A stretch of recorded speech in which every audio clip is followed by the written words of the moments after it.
Dans l'assemblée des saints, assoiffé je me tiens, que ton onction descende sur moi. Conscient que mon destin est dans le creux de ta main, que ton onction descende sur moi. Je suis disposé, assoiffé, que ton onction descende sur moi. Je suis disposé, assoiffé, que ton onction descende sur moi.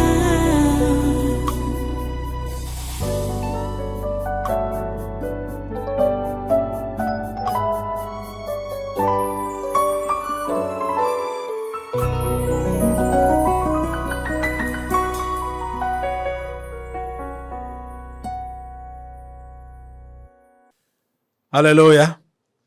Voilà, prenez votre Bible. Comme j'ai dit, nous ouvrons dans Luc au chapitre 18. Luc chapitre 18.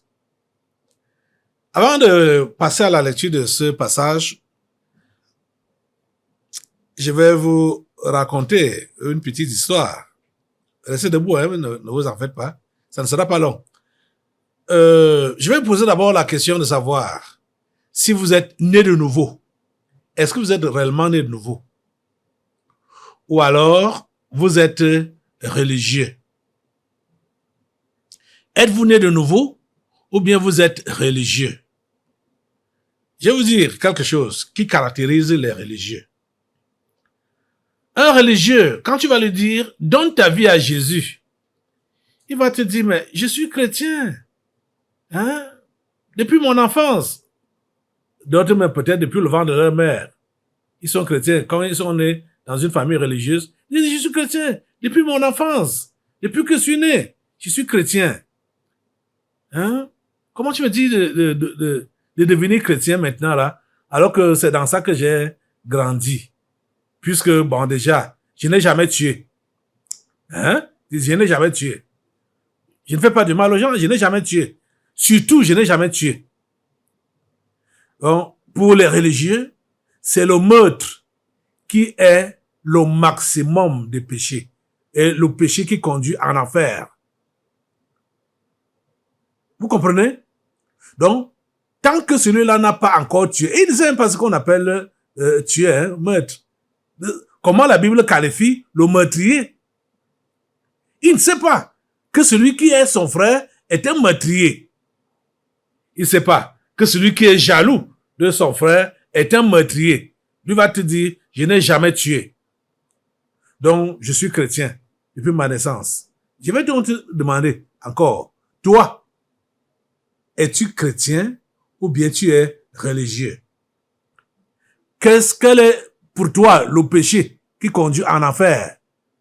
Ou bien qui montre que on n'est pas chrétien? C'est quel péché? Le meurtre? Ou bien un autre? En tout cas, passons à notre lecture. Je n'ai pas donné vite le verset pour que tu ne commences pas à être distrait en voulant commencer à lire. C'est pourquoi je dis maintenant, on lit donc du verset 9 au verset 14 de l'évangile de Luc au chapitre 18. Il dit encore cette parabole en vue de certaines personnes se persuadant qu'elles étaient justes et ne faisant aucun cas des autres. Deux hommes montèrent au temple pour prier. L'un était pharisien et l'autre publicain. Le pharisien, debout, priait ainsi en lui-même. Ô Dieu, je te rends grâce de ce que je ne suis pas comme le reste des hommes, qui sont ravisseurs, injustes, adultères, ou même comme ce publicain.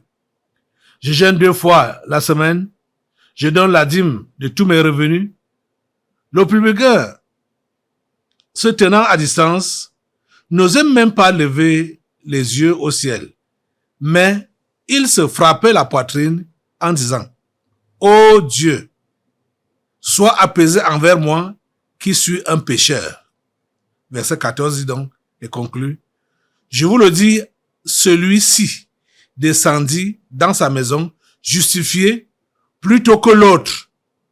Car quiconque s'élève sera abaissé, et celui qui s'abaisse sera élevé. » Prions le Seigneur. Dieu Tout-Puissant, nous te remercions pour ta parole ce jour. Nous te prions, Père, de la bénir pour nous qui l'écoutons maintenant et de vraiment l'insérer dans nos cœurs, dans nos entrailles. S'il te plaît, Seigneur, permets que nous puissions faire ta volonté. Permets que nous puissions faire ta volonté. Permets que nous puissions accomplir ta volonté. Ô Dieu, merci d'agir, merci d'intervenir. Dans le précieux nom de Jésus, j'ai prié. Amen. Amen. Voilà, prenez place dans cette sainte présence et soyez tous, une fois de plus, les bienvenus à ce congrès de surnaturel de ce 17 avril 2025.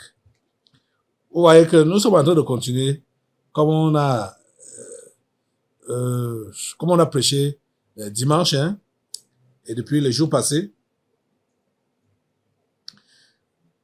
C'est toujours la vie chrétienne normale, notre enseignement, depuis de longs mois aujourd'hui. Vous voyez donc, la vie religieuse est une vie dangereuse.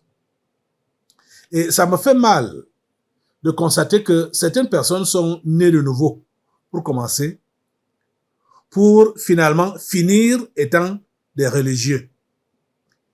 C'est ce qui est très dommage. C'est très dommage.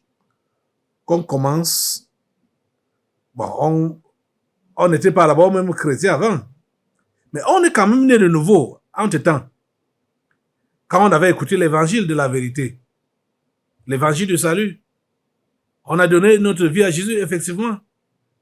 Mais, avec le temps, on devient religieux. C'est bizarre. Et quand on devient religieux, c'est-à-dire quand on se reconvertit à la religion, c'est pire que quand on était religieux avant de se convertir au christianisme. Parce que là, il y a eu combien de conversions? On a commencé par la religion, après on s'est converti au vrai christianisme, et après on se reconvertit encore à la religion. Ah, les amis, je vous dis que c'est difficile pour que ceux-là se reconvertissent encore au christianisme. Parce que quand vous allez voir, par exemple, les gens qui rétrogradent sont des gens qui sont convertis au christianisme, pour commencer. Et avec le temps, ils se sont convertis à la religion. Vous voyez? Pour que ceux-là se convertissent à la religion, quand ils se convertissent à la religion, c'est là donc qu'ils ne sont plus à l'aise avec le vrai christianisme. Et ils vont rétrograder. Ça va vous étonner. Que mais comment? Un tel, depuis tant d'années, et je vais vous dire une chose. Quand quelqu'un est converti, se reconvertit à la religion, ce n'est pas souvent évident de vite remarquer. Oui, pour certains d'entre vous, vous n'allez pas vite remarquer que non, cette personne n'est plus dans le vrai christianisme. Je vous dis, c'est la vérité. Mais, il n'est plus dans le christianisme depuis. Quand il va rétrograder, vous allez dire, et quand vous allez essayer de vouloir le conseiller là, ou l'argumenter pour qu'il revienne à la raison, c'est peine perdue. Parce que le monsieur ou la bonne dame était déjà était reconverti à la religion depuis longtemps. Depuis longtemps.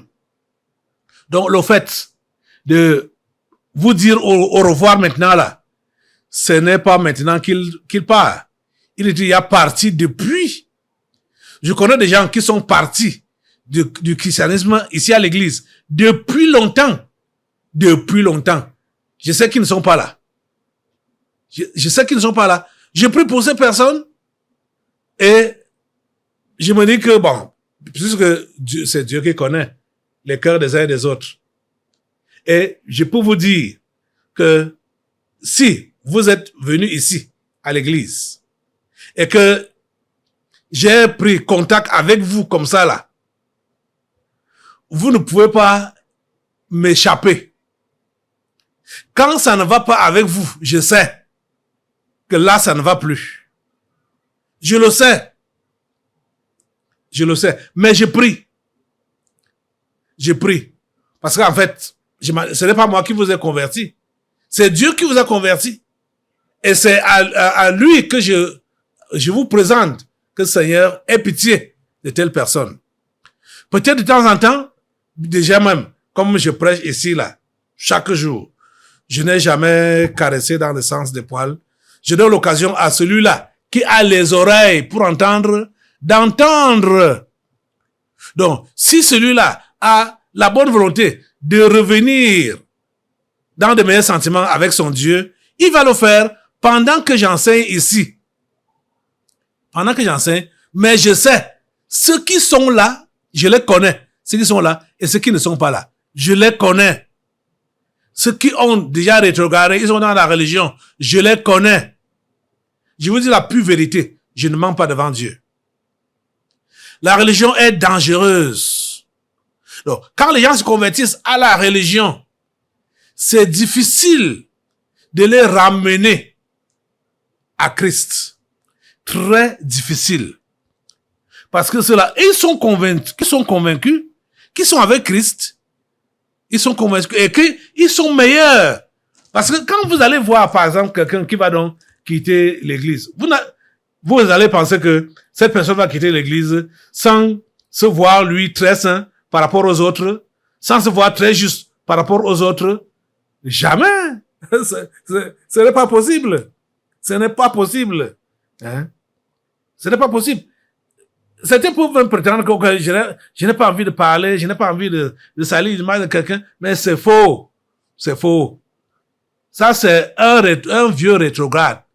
Ce sont les vieux rétrogrades qui enlèvent leur carapace ou leur carcasse de l'église et partent donc maintenant dehors. Là où ils étaient déjà depuis longtemps avec leur esprit. Depuis longtemps, je dis bien. Depuis longtemps. Vous voyez, Jésus, oh mon Dieu, la parole de Dieu est bien. Hein? Regardez, Jésus connaissait ces gens-là et il a vécu tout ce que je vous enseigne là. Jésus a vécu ça. Déjà que je me réfère de sa parole et de ses exemples. Il dit encore cette parabole en vue de certaines personnes se persuadant qu'elles étaient justes et ne faisant aucun cas des autres. Ils étaient justes, ne faisant aucun cas des autres. Vous voyez? Oh. Ils étaient justes. C'est quelle qualité de personne? C'était des religieux. Et il a donc donné un exemple concret. Je suis passé sur ça là, dimanche, en vous citant seulement cet exemple de ce pharisien avec le publicain. Vous voyez? Du moins le Saint-Esprit m'a ramené dans ce passage-là, j'ai juste parlé comme ça en passant, parce qu'il faut maintenant là qu'on voit en détail comment ça s'est passé. Qu'est-ce qui a occasionné cet exemple? C'est l'introduction qui est donc donnée ici au verset 9, qui dit que, il dit encore cette parabole, en vue de certaines personnes se persuadant qu'elles étaient justes et ne faisant aucun cas des autres. C'est eux qui sont justes, les autres sont des piètres pécheurs, des bandits, des voyous, des vauriens, des adultères, des fornicateurs. Vous voyez? Il dit, verset 10 donc, 2 hommes montèrent au temple pour prier. L'un était pharisien et l'autre publicain. Vous voyez? Pharisien, c'est le religieux. Publicain, c'est le commun des pécheurs. Publicain, c'était donc le commun des pécheurs. Ce que tu peux entendre comme le commun des pécheurs. Regardez tout à l'heure là, on vient de prier contre les sectaires, contre la secte, les esprits de franc-maçonnerie et tout ça là. Mais ces gens-là parlent de Dieu. Ils ont Dieu sur leurs lèvres. Ils ont Dieu dans leur bouche. Mais est-ce qu'ils sont chrétiens véritables? Jamais du tout. Jamais du tout. Ce sont des religieux. Ce sont des religieux. Deux hommes montaient au temple pour prier. L'un était pharisien et l'autre publicain. Le pharisien, donc le religieux, et le publicain, le commun des pécheurs. J'appelle ça comme ça, le commun des pécheurs. Parce que publicain, à cette époque, quand tu dis publicain, on sait que c'est le commun des pécheurs, le pire des pécheurs. Donc pour dire que quelqu'un est païen et ne connaît pas Dieu, fait des mauvaises choses, à l'époque de Jésus là, il fallait juste l'appeler publicain. Quand on a dit publicain, on sait déjà qui il est. Vous comprenez? Ok. Verset 11. Le pharisien, debout, priait ainsi en lui-même. Ô Dieu, je te rends grâce de ce que je ne suis pas comme le reste des hommes. Vous savez que ces gens-là, quand ils prient, c'est avec une voix grave. C'est-à-dire avec une voix grave. Je me rappelle, il y avait un individu ici qui... C'était un pur pharisien. Il avait un pur pharisien. Je l'avais chassé, hein, parce que il dérangeait. Et il avait dérangé. Il dit, va là-bas avec ta religion. Quand il prie, il prend un ton grave. Hein, et quand il dit Amen, il regarde dans toute la salle pour voir comment les autres vont acquiescer que, il a bien prié. Hein? Il voulait que les gens sachent qu'il a bien prié. Ça, c'est la religion. Vous savez, quand on a peut-être l'habitude de dire aux gens d'élever la voix et de prier, et vous savez que cette méthode-là, j'ai rarement utilisé ça, et ce sont les religieux qui m'ont fait ralentir ou comment dire, ne pas adopter souvent cette façon de prier là. Ce sont les religieux qui m'ont travaillé. C'est eux qui m'ont fait ça. Parce que je ne voulais pas que les gens se lancent dans l'esprit de la religion. Je vous dis la pure vérité devant Dieu. Je ne voulais pas que les gens se lancent dans l'esprit de la religion. Parce que quand on dit à quelqu'un, lève ta voix et prie. Vous avez vu l'autre jour ici que Papa Olivier était embarrassé même d'élever la voix pour prier. Quand j'ai dit Papa Olivier prie, il a regardé à gauche à droite parce que ce n'est pas dans nos habitudes ici là. Il n'a pas vu ça dans les habitudes ici là. Et il était dépassé que on lui dise de prier. Or, dans la religion, c'est ça qui se passe alors régulièrement. Et les religieux, quand ils prient, c'est avec une voix grave. Ô Dieu, je te rends grâce de ce que je ne suis pas comme le reste des hommes. Hein, c'est comme ça qu'ils priaient. Hein? Qui sont des ravisseurs, injustes, adultères, ou même comme ce publicain. En le désignant, hein, parce que le publicain était là, en se cognant la tête au sol, et que lui n'est pas comme le reste des hommes là. Hein? Il n'est pas comme tout le reste. Oui. Ils sont des ravisseurs et tout ça. Il dit, je jeûne 2 fois la semaine. 2 fois. Je jeûne 2 fois la semaine. Je donne la dîme de tous mes revenus. Oui. Il jeûne 2 fois la semaine. Il donne la dîme de tous ses revenus. Tous ses revenus. C'est-à-dire, il est minutieux. Et les religieux savent être minutieux. Regardez celui-ci. Devant les gens, et avec tout ce qu'il a même dit là, n'est-ce pas, vous allez acquiescer et secouer la tête que oui, ça c'est vraiment un bon type. C'est un bon type. Hein? Vous allez le prendre comme un chrétien, non? Vous allez le prendre comme un ami de Dieu, non? Vous allez vraiment le prendre comme il dit là, qui n'est pas comme le reste des hommes, non? Parce que tout le reste des hommes, ils ne font pas comme ça. Ils sont très peu qui peuvent être disciplinés comme ce monsieur est discipliné dans sa vie de religion. Il était discipliné. Vous comprenez? Discipliné. Mais c'était quoi? C'était la religion. C'était la religion. Il faisait ça pas pour Dieu, mais pour lui-même. Ta chrétienté, tu l'amènes pour qui? Pour tes frères en Christ, pour tes sœurs en Christ, pour tes camarades, pour tes voisins. Tu mènes ta vie chrétienne pour qui? Pour les yeux des gens ou bien pour Dieu? Tu mènes ça pour qui?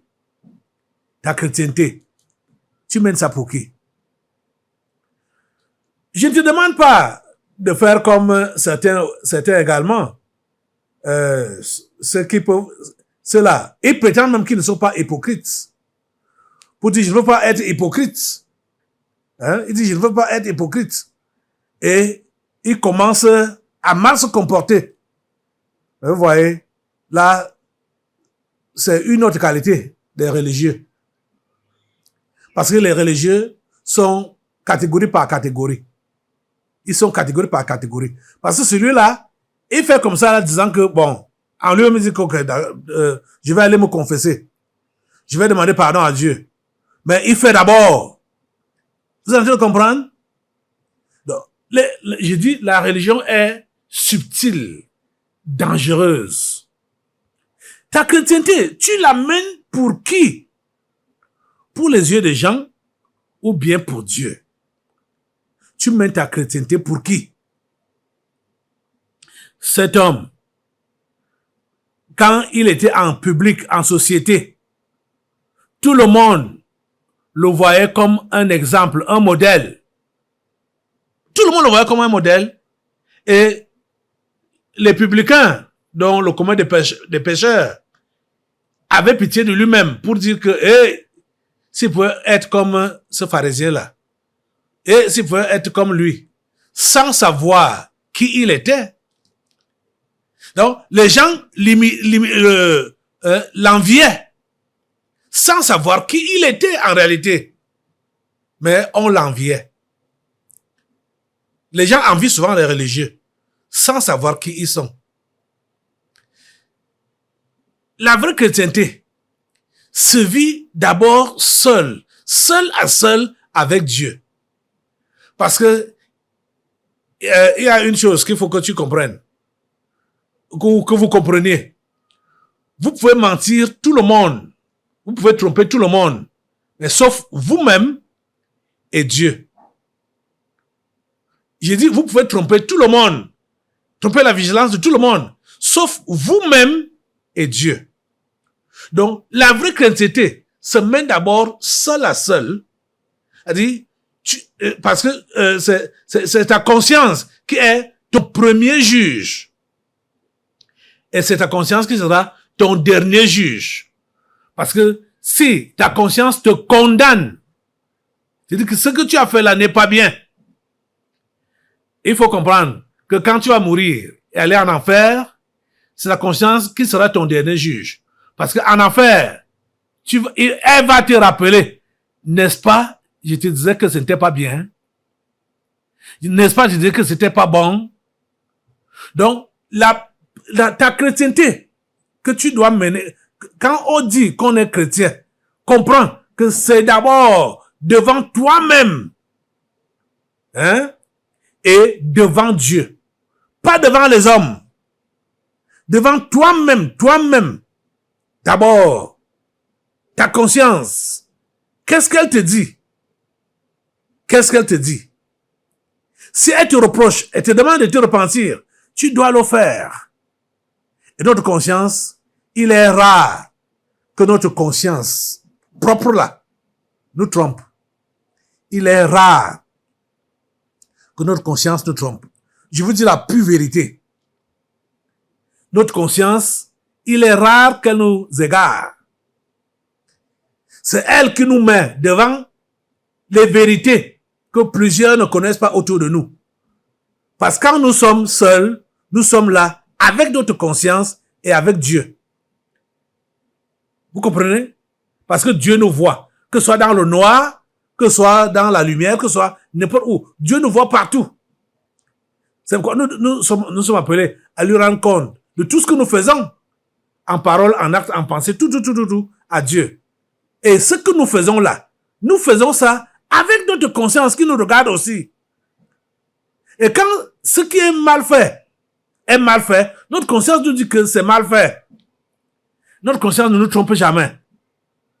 Quand c'est bien fait, notre conscience nous dit que c'est bien fait. Nous encourage à aller de l'avant. Mais, cher ami, si ta conscience va donc t'encourager à faire ce qui est mauvais, ça veut dire que tu n'es plus un simple humain. Tu es devenu un ange déchu. Tu es un ange déchu. Tu es un réincarné. Parce que les humains, faits à l'image de Dieu, leur conscience les juge et leur dit ce qui est exact, correct. Quand c'est mauvais, ça dit que ça c'est mauvais. Et quand c'est bon, ça dit que ça c'est bon. Ça ne peut pas dire que ça c'est bon alors que c'est mauvais. Vous voyez? Donc ces gens qu'on va reprocher pour un certain comportement, et ils vont toujours trouver à dire, ils vont toujours se justifier. Bon, ce n'est pas sérieux. Peut-être, et souvent, ils font ça devant les gens pour ne pas se faire humilier. Pourquoi on ne comprend pas que oui, ils avaient tort dans ce qu'ils ont fait là. Mais quand ils vont rentrer en eux-mêmes, ils vont reconnaître ce qu'on leur reprochait. On appelle ça, ce péché-là, l'hypocrisie. Ce péché-là est appelé l'hypocrisie. Quand tu es reproché devant les gens sur quelque chose et c'est correct, ça vaut la peine de t'humilier, de reconnaître et d'abandonner cette chose-là. Au lieu de refuser devant les gens et prétendre aller dire en secret que, oh Dieu, je me repens. Je reconnais que j'ai mal fait. Ça, c'est de l'hypocrisie. Tu es hypocrite. Et c'est le genre de personnes que Jésus-Christ déteste également, les hypocrites. Parce que, déjà, les hypocrites, ce sont eux les religieux, et encore. Ce sont eux. C'est la même catégorie de gens. Donc, vous voyez, votre conscience vous dit quoi par rapport aux actes que vous posez?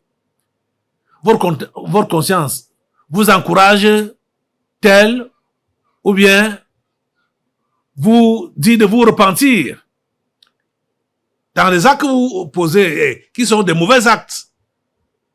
Qu'est-ce que votre conscience vous dit? Qu'est-ce que votre conscience vous dit?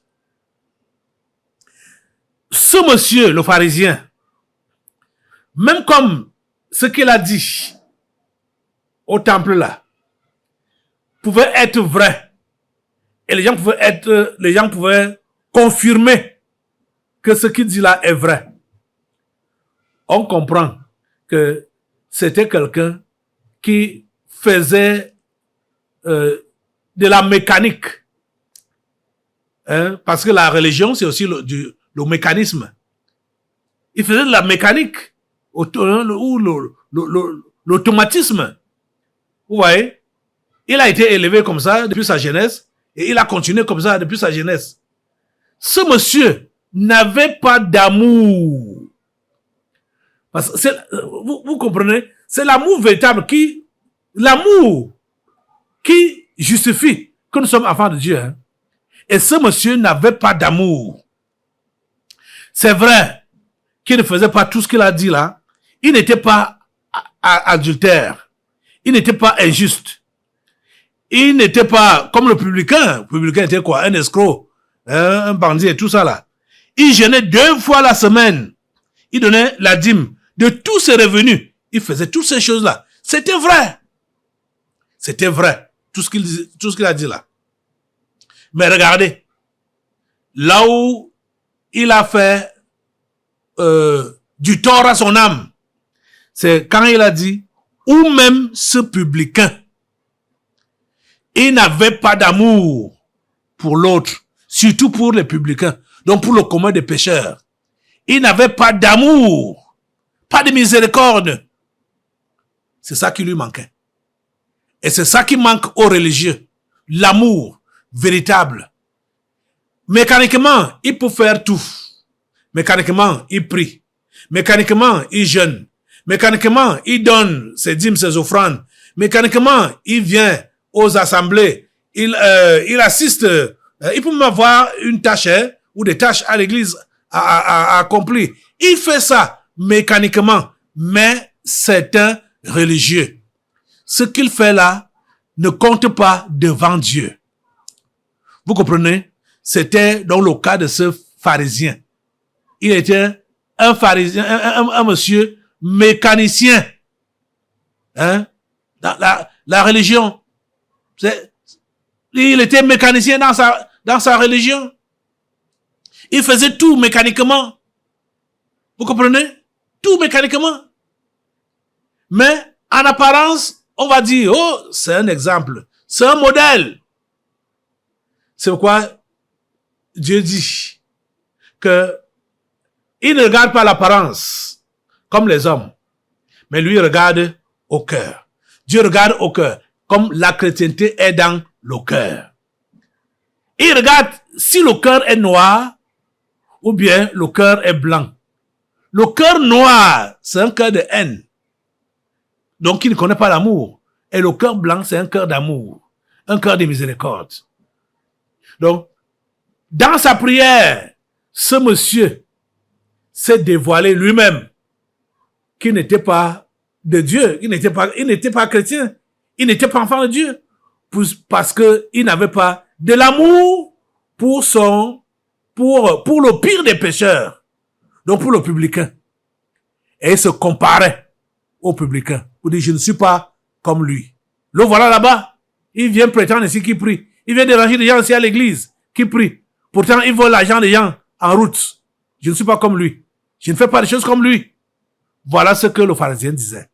Voilà ce que les religieux disent. J'ai entendu des gens me dire, je ne veux pas tromper Dieu. Je ne veux pas mentir à Dieu. Je ne veux pas lui mentir. Donc, je préfère rester au quartier dans mon coin. Je préfère continuer à boire mes alcools. Je préfère vivre ma vie sale. Je ne veux pas tromper Dieu. J'ai entendu des gens me dire ça. Vous comprenez? Donc, ils n'ont pas fait comme... Vous voyez, vous faites comme ceux-là qui disent que je ne veux pas tromper Dieu. Donc, au lieu d'aller à l'église, alors que je ne suis pas prêt pour lui, je préfère rester à la maison.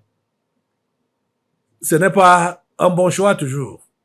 Vous voyez, ce n'est pas un bon choix.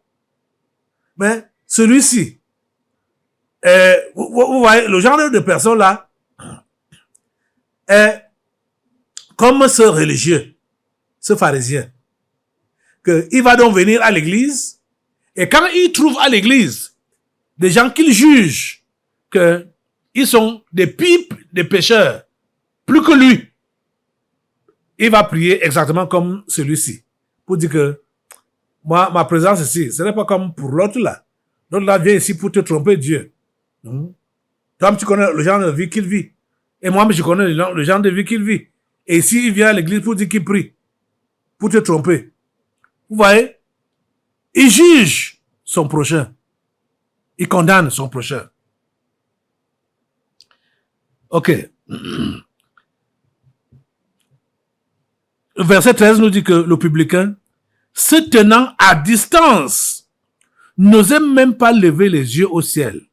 Mais il se frappait la poitrine en disant, « Ô Dieu, sois apaisé envers moi qui suis un pécheur. » Donc, c'est tout ce que le publicain disait. Il savait qu'il était pécheur et c'est pour cela que lui, il est allé à l'église. Celui-ci, lui, se voyait juste, il aussi allé à l'église. Mais qu'est-ce que Jésus dit comme pour conclure? Verset 14, je vous le dis, celui-ci descendit dans sa maison, justifié plutôt que l'autre. Car quiconque s'élève sera abaissé, et celui qui s'abaisse sera élevé. Donc, cher ami, ta chrétienté, comprends que tu ne l'amènes pas pour les yeux des gens. Tu ne l'amènes pas pas comme dans le cadre de la religion. Tu dois l'amener, sachant que Dieu te connaît et que tu te connais aussi. C'est-à-dire, tu te connais toi-même et Dieu te connaît. Ça veut dire que tu dois être honnête avec toi-même. Tu dois être honnête avec toi-même. Et ne pas prétendre faire des prières qui vont dévoiler même à la fin la mauvaise personne que tu es. Parce que ce pharisien, sa prière a dévoilé à la fin la mauvaise personne qu'elle était. Puisque il s'est mis à condamner le publicain. Alors que le publicain est venu là pour confesser ses péchés à Dieu. Vous êtes en train de voir que Dieu nous aide. L'esprit de religion n'est pas un bon esprit. Nous allons revenir dimanche. Lève-toi sur tes deux pieds et prie Dieu de te délivrer de l'esprit de religion. Je sais que plusieurs parmi vous là, vous avez rétrogradé depuis. Vous-même, vous le savez. Je le sais aussi. Mais, vous prétendez que vous êtes encore chrétien. Vous avez compris la parole de Dieu maintenant là. Vous devez répondre, si vous êtes vraiment de lui, pour revenir humblement et dire, Seigneur Jésus, sois apaisé envers moi, qui suis un pécheur. Tu dois prier comme ce publicain. Seigneur mon Dieu, sois apaisé envers moi, qui suis un pécheur. Au nom puissant de Jésus. Amen. Assois-toi. Nous allons maintenant passer aux délivrances prophétiques. Dans l'assemblée des saints, assoiffé je me tiens, que ton onction descende sur moi. Conscient que mon destin est dans le creux de ta main, que ton onction descende sur moi. Je suis